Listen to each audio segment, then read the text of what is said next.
তো আমরা ঋষিকেশে যে জায়গাতে স্টে করেছি সেটা হলো গুরুদুয়ারা।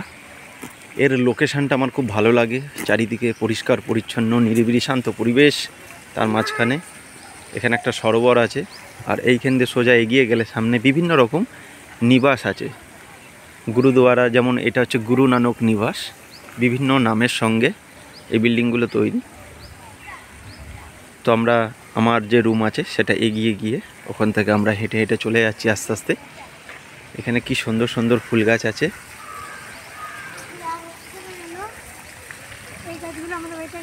হ্যাঁ হ্যাঁ হ্যাঁ হয়েছিল।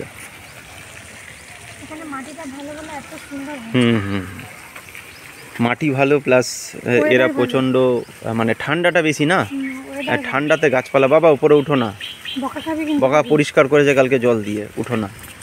এরা প্রচণ্ড নিট অ্যান্ড ক্লিন রাখে এখানে। চলো আস্তে আস্তে আমরা সামনের দিকে বেরিয়ে যাব।